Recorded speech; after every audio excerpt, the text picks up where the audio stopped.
You check your reflection in the bathroom mirror before work, same as every other morning, without a second thought. If your family has lived anywhere between Liverpool and Preston for a few generations, there's a real chance that face carries the same ancestry as someone born on Orkney, 1,000 miles north, and no one in your family has ever mentioned why. In 2008, a team from the universities of Nottingham, Leicester, and University College London went looking for exactly that kind of unnoticed inheritance. They picked two patches of England, the Wirral Peninsula and West Lancashire, and went looking specifically for men whose surnames could be traced back before 1600 using old tax records, pub licenses, and criminal court files to build the family tree first and the DNA sample second. They tested about 100 men. What they were looking for sits on the Y-chromosome, the one piece of DNA that only ever moves from father to son, copied down an unbroken male line for as long as that line survives. A surname moves the same way, father to son, which is why the two together work as a kind of tracking chip.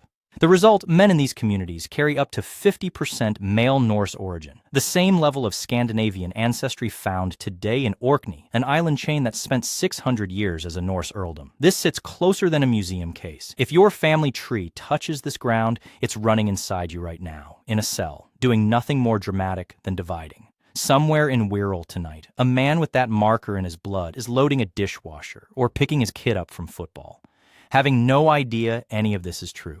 200 years before that inheritance was ever quiet, it was written down on purpose. Sometime around 886, King Alfred of Wessex sat down with a defeated Viking warlord named Guthrum and drew up a treaty. Guthrum had already lost the battle and had agreed to be baptized, taking the Christian name Ethelstan, with Alfred standing as his godfather. The treaty split England along a line, up the Thames, up the River Lee to its source, straight across to Bedford, then up the Ouse to an old Roman road called Watling Street. Everything on one side stayed English law. Everything on the other became the Danelaw, Norse-run territory sitting legally inside England.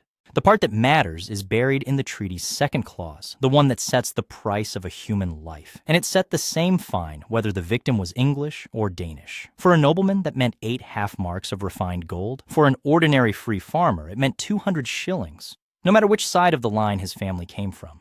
Put plainly, on paper, in the year 886, a freed Danish slave's life and an English farmer's life were worth exactly the same amount of gold, set down in a treasury clerk's ledger that treated the invaders as legally equal to the people they had just finished invading.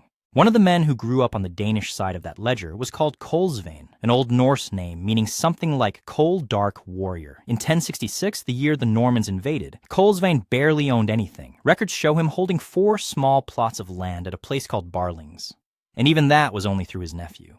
20 years later, in 1086, William the Conqueror ordered a survey of every scrap of land in his new kingdom, a project that became the Domesday Book. By the time the surveyors reached Lincolnshire, Kohl'svane's entry looked nothing like it had in 1066. He held roughly 56 lordships, answering directly to King William himself. Outside the city of Lincoln, he had personally built 36 houses and 2 churches. Historians who study Domesday count only 2 Englishmen who reached that top rank, holding land directly from a Norman king, who had every reason to strip Anglo-Saxon and Anglo-Scandinavian families of everything they owned. Kohl'svane was one of them. His family later married into the Norman nobility. And generations down that same line produced Nicola de la Haye, the woman who held Lincoln Castle by force during a siege in 1217.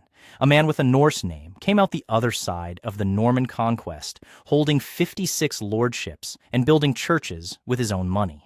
The king who ordered that survey, William of Normandy, is remembered in England today as a Norman, with the Viking label left behind. That distinction is only 155 years old, and it starts with a deal cut on a riverbank near Rouen in 911. A Viking leader named Rollo had spent years raiding up and down the Seine. The French king at the time, Charles the Simple, decided it was cheaper to give Rollo land than keep fighting him. He handed over the territory around Rouen on the condition that Rollo be baptized and defend the river against the next wave of raiders. Rollo agreed, took the name Robert, and settled in.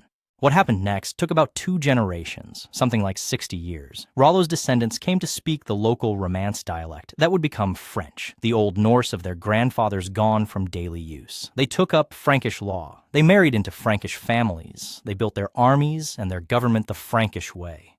By 1066, when William gathered his fleet to cross the Channel, his men carried their axes as Frenchmen who had forgotten they'd ever been anything else. The people who ended the Viking presence in England were the descendants of Vikings who had already been absorbed out of being Vikings a century and a half earlier, before either side knew the other's ending was coming. Not every ending worked that way. Eric the Red set up 2 settlements in Greenland around 985, the eastern settlement near what is now Qaqortoq and the western settlement near Nuuk. At its largest, the population across both settlements never went above roughly 2,500 people, spread across hundreds of small farms.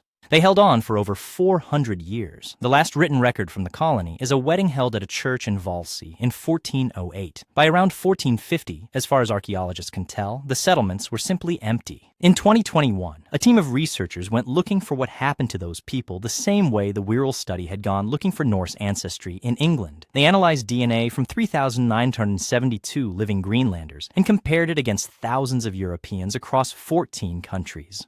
If the medieval Norse had blended into the local Inuit population, the way they'd blended into England or Normandy, there should be some trace of it left in someone's blood. The study found only Danish colonial ancestry from settlers who arrived in the 1700s, generations after the eastern and western settlements were already empty. A few hundred miles further along the coast of North America is the only confirmed Norse site anywhere on the continent, a place called Meadows. Tree ring dating puts Norse activity there at exactly the year 1021. It functioned as a seasonal base camp, in use for maybe a decade. No graves, no farming, no pens for livestock. Just like Greenland, it left nothing behind, no genetic trace, no language, anywhere in North America. Thomas McGovern has spent more than 40 years studying what happened in Greenland, and after all that time, he still doesn't have a clean answer. He has said in plain terms that people can do everything right, stay adaptable, stay flexible, stay tough, and still go extinct anyway. Researchers agree on the pressures that piled up on the colony, the climate turning colder after 1250, the market for walrus ivory collapsing, the growing isolation after the Black Death reached Europe.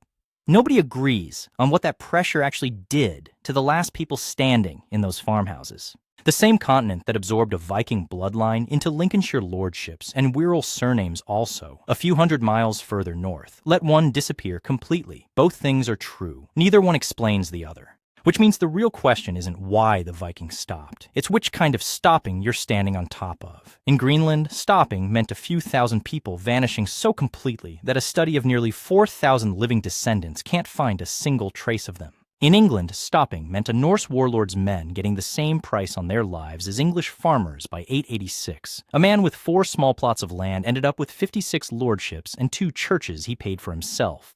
It meant the country's most famous conquerors in 1066, already speaking French, generations removed from the language their own great-grandfathers were raised on. An ending that leaves nothing behind gets remembered as a tragedy, because there is something left to point at and mourn. An ending that succeeds completely just becomes the way things are, with no ending attached to it at all. That is what happened across most of England, most of Normandy, and by some accounts, even in the founding of Russia's first royal line, where a small group of Norse traders called the Russ ended up ruling a population that spoke a different language. Within a couple of generations, their own descendants carried ordinary Slavic names. Every one of these endings simply stopped needing the name Viking to keep going. Tonight, when you wash your face before bed, look at the mirror a second longer than you need to. Watch the water drip from your jaw into the basin below. That face in the glass is you.